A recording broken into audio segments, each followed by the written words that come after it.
میں ابھی تھوڑی دیر پہلے اپنے کچھ نوجوان ساتھیوں سے کہہ رہا تھا کہ مجھے اتنا دکھ ہوتا ہے یہاں آ کر، ایک خوشی بھی ہوتی ہے، ایک دکھ بھی ہوتا ہے.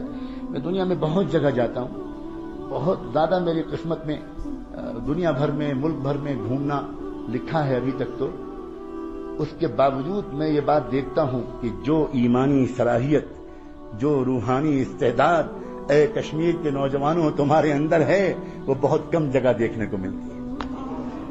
لیکن نوجوانوں تم اپنے کو نہیں پہچان پا رہے، تم اپنے کو نہیں پہچان پا رہے.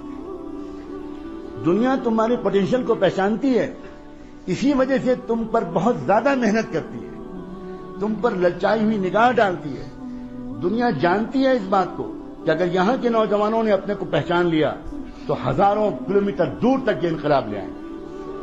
دنیا جانتی ہے تمہارے عشق کے جذبات کو، دنیا جانتی ہے تمہارے نسب کو، دنیا جانتی ہے تمہارے روحانی شجرے کو، دنیا جانتی ہے تمہارے آباء و اجداد کو، دنیا جانتی ہے امیر کبیر شیخ ہمدانی کو، دنیا جانتی ہے سید بلبل شاہ کو، دنیا جانتی ہے سلطان العارفین کو، دنیا جانتی ہے ان کی روحانی میراث کو، اور یہاں کی مٹی میں ان کے فیوض و برکات آج بھی موجود ہیں. آپ سمجھتے ہو میں تم کو دین سکھانے آتا ہوں؟ اس غلط فہمی سے نکل جاؤ. میں یہاں کی وادی سے گزر کر اپنے ایمان کو تازہ کرنے آتا ہوں.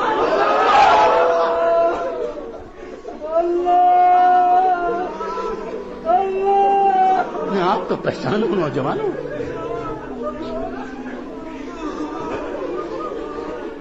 میں تم سے یہ کہوں کہ تم لڑکیوں سے باتیں مت کرو، میں تم سے یہ کہوں کہ تمہاری گرل فرینڈز نہیں ہونی چاہیے، میں تم سے یہ کہوں کہ موبائل سے تم ناجائز باتیں مت کرو، میں تم سے یہ کہوں کہ انٹرنیٹ پر ننگی تصویروں کو مت دیکھا کرو.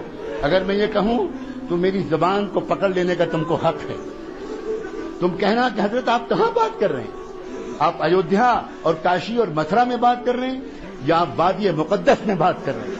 آپ کہاں بات کر رہے ہیں؟ اگر میں تم سے یہ کہوں تو یہ بالکل ایسے ہی ہوگا جیسے میں کسی شہزادے اور کسی کراؤن پرنس اور کسی ولی عہد کے پاس بٹھا دیا جاؤں اور مجھ سے کہا جائے کہ یہ ولی عہد ہیں اور اس سلطنت کا مستقبل ان کے ہاتھ میں ہے اور آپ کو 5 منٹ کا وقت دیا جاتا ہے، آپ اس شہزادے کو کچھ نصیحت کر دیں. تو بتاؤ نوجوانوں، میں اس شہزادے کو کیا نصیحت کروں گا؟ میں یہ کہوں گا کہ محل کی بھنگن سے عشق مت کرنا، میں یہ کہوں گا؟ وہ نہیں، اس شہزادے سے میں یہ کہوں گا کہ شہزادے معظم انصاف کے ساتھ اپنی حکومت چلائیے گا، غریبوں کے ساتھ ذرا اچھا سلوک کیجیے گا. بہت دن ہو گئے آپ کے علاقے کے غریبوں کو کوئی محبت بھرا رہنما نہیں ملا. میں ان سے یہ کہوں گا. اسی طرح میں تم شہزادوں سے، تم نوجوانوں سے یہ نہیں کہنے آیا ہوں کہ تم گندی فلمیں مت دیکھا کرو. میں یہ نہیں کہنے آیا ہوں کہ تم اپنی جوانی کو بے داغ رکھنا. میں تم سے یہ کہنے آیا ہوں اس ڈوبتی ہوئی انسانیت کو تمہارے سوا کون بچانے والا ہے؟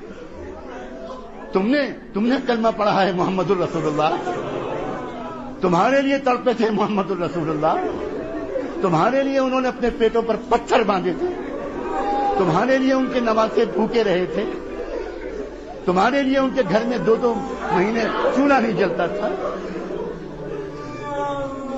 تم ان پر درود شریف پڑھتے ہو، تم مکے مدینے جانے کے لیے بے چین رہتے ہو. تم اور فلمیں، تم اور میوزک، تم اور گندے گانے. نہیں، مجھے آپ سے یہ کہنے کا کوئی حق نہیں. ہاں، اگر کسی عزیز نوجوان سے، عزیز میرے بھتیجے سے، میرے جگر کے ٹکڑے سے کبھی کوئی گناہ ہو گیا ہو، ابھی معافی مانگ لو. ابھی میں وعدہ کرتا ہوں اللہ معاف کر دے. بہت کریم ہے اللہ. اللہ انتظار میں بیٹھے ہیں. کہاں ہیں وہ میرے بندے جو مجھ سے معافی مانگے؟ کہاں ہیں وہ نوجوان؟